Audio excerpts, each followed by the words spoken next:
There are few criminal events as frightening as the massacre that took place at the movie theaters in Colorado. There's nothing more frightening than a mass shooting.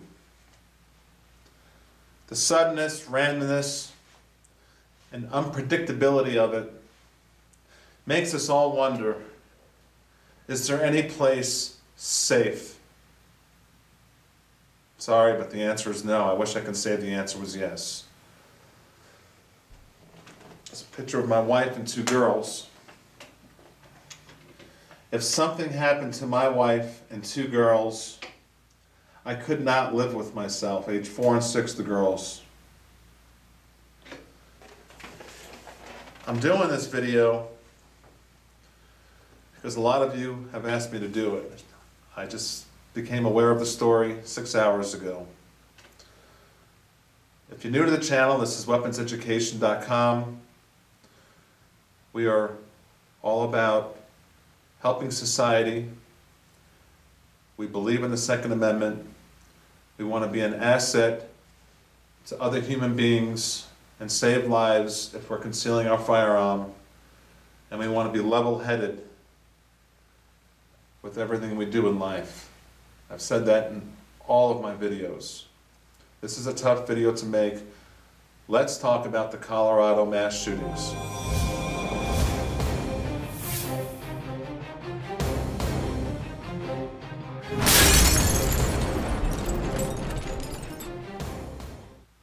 All right, first let's start off the video with saying that, of course, all of our hearts and prayers go out to not only the deceased, the victims who were shot, who have lifelong injuries, and the family members, the people who were there who witnessed it, the friends. This affects tens of thousands of people. It's just too hard to even comprehend. Is it going to happen again in the future? Yes. We'll talk about a couple of measures we can take. This is a tough one, though. You're sitting in the middle of an aisle of a packed movie theater. A lot of people are going to throw your comments in and say, well, how come no one had a gun? Let's talk about that right now. So I'm going to jump around in this video. I'm not well prepared for it, but I think we'll bring some good information to you. All right, how come no one had a gun? Well, I'm guessing because it was midnight, a lot of parents dropped off their teenagers, or teenagers went there with a date to see the movie, the Batman movie, for its premiere. So a lot of people were not even old enough to carry a gun. We have deceased as young as 3 months old, a 6-year-old girl. It just tears me up. So now, like I was saying, what if you're sitting in the middle of an aisle? It's pitch black. Some psychopath comes in through the outdoor. That's my question number one is, as this unfolds. You got a psychopath coming in through the outdoor. How did they get in through the outdoor? How come alarms didn't go off? How come lights didn't go on? I don't know. Did he have inside help? Did he get there earlier and somehow jimmy the door so he can get in later? I don't know. I don't want to start any rumors. One thing I will say is whenever you go to a public place, like I've been saying from day one, is be aware of your surroundings. Now, this is a difficult situation in a pitch black room with 300 people packed in there, memorized into an action-packed movie. It's pretty hard to just, be aware of your surroundings when you're trying to eat popcorn and drink a soda and watch a movie. This is a tough one to swallow. This is a tough one. This is not like the Ocala shooting, which happened just a few days ago. And if you Google Ocala internet shooting, a hero, a 72-year-old man, saved the day, a concealed weapons permit, and that's what this channel is all about, is people like him, who actually pulled out his legal gun, he's legal to carry it, he's got his permit, and two bad guys come in, one wielding a bat, one pointing his gun at people's heads. And he took them out. He shot them, even though they got away, but they had some bad bullet wounds, and he saved the day. That's what this is, ultimately what we would like. But in the situation with the movie theater, and a lot of youngsters in there, people mesmerized watching a movie, pitch black. Yeah, we can play Monday morning quarterback and say, well, if I had my gun, I would have stormed that guy. Well, if you're in the middle and you've got 20 people on each side, and you don't want to shoot innocent people, this is a tough pill to swallow. This is a hard one. What I would have done, because everyone's going to ask, I would have been sitting in an aisle, because I always do that, not only because I'm 6'5" and I don't like to have two people on each side of me, I need the room, but I also always like to have an area where I could have maneuverability and get and run if I have to. Not necessarily towards the door to escape, but run towards the bad guy. That's what, and now, by the way, because this is going to come up, now you know why I carry a high caliber gun. Sometimes, or pretty much all the time. Sometimes a 50 AE, sometimes a 10 millimeter, along with a normal sized gun like a 40 caliber.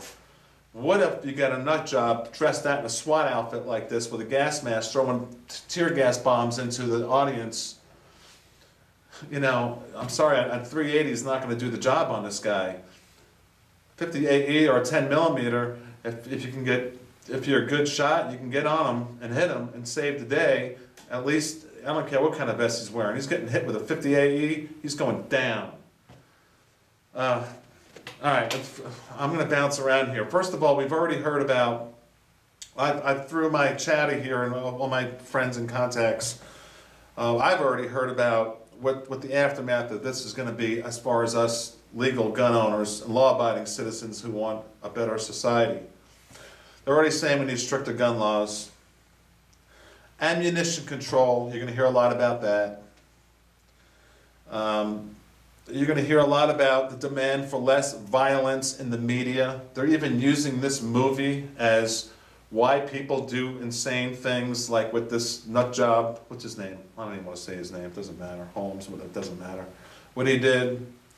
They're saying video games are too outrageous. I used to play this one game. It's a Nova Logic game. I forget. With Delta Force. Man, I used to love that game. I was about 8 years ago. I was addicted to it. I played that game 3 hours a night for a year. Didn't make me a nut job. So video games and movies, that's for normal level-headed people, that's just entertainment. And that's what it's supposed to be. So controlling that is hideous. Why doesn't the government control alcohol? I wonder how many, and I'm not saying don't drink alcohol or nothing. Sometimes I'll drink a beer. But you know what? My point is, how many people get killed by DUI drivers a year? Huh? Well, the government doesn't want to, they don't want to control alcohol because of the taxes they get on the alcohol. How many people die of lung cancer from cigarette smoking? The government doesn't want to do anything with cigarettes because they make too much on the taxes. Well, why are they trying to now, after the aftermath already, I see on the chatter, oh, we need more gun control, we need ammunition control, that's all hideous. We need the NRA to back us up. The best protection lies with each individual within our brain. And like I said, this movie theater thing is a tough one because it was mostly youngsters in the theater, I'm guessing. Midnight Batman preview, they're waiting online 3 hours. The poor kids are on the first date, second date, whatever. They were just mauled down. It was just a massacre. So I'm just talking in generalities. Always know your surroundings. Always carry your gun. The people who evidently survived were the ones who stayed down. Stayed down because if anyone tried to get up and leave, they were assassinated. What can we do to stop this in the future? One thing I've been thinking about this for the last hour before this video is, should you tip authorities off if you think someone is not too level-headed? I don't want you to be a rat or nothing. But you know what? Yes. Someone's got a Facebook page and, you're one of his friends and he starts, I'd like to see this guy's Facebook page. And if there's one good thing, I know I'm rambling on, but if there's one good thing that came out of this, is the coward didn't kill himself at the end. And they got his brain now to evaluate this guy and see why he would go to such extremes, to booby-trap his house with bombs, to go in there like a SWAT guy with an AR-15, 2 Glock 40 calibers, a shotgun, and just start taking people out. So, should you tip authorities off if you know of someone who's saying strange things on the internet as a whole? Yeah, I'm sorry, but yes. That's it. What I'm going to do is, I'm going to I'm really not feeling too good about this. Like none of you are, and I haven't prepared for this video. I just want to pour my hearts out to the victims, and I want not only our audience, us, to pull together and band together. Please put in your comments. You guys talk to each other. I don't have it within me to type back to everyone on this one. You guys use the forum as your forum to vent and to say whatever you want, but stricter gun laws is not the answer. Monitoring ammunition sales, that's not the answer. I think getting into these psychopaths' heads before they do something like this, if that's at all possible, that could be an answer. I don't know. I'm sure one of this guy's friends have kind of had to figure out this guy's up to something. Someone had to know this guy's up to something, but he had to spend months doing what he did to get his apartment prepared for what he did. I don't know. So there you have it. Tom from weaponseducation.com. I'm checking out. Thank you.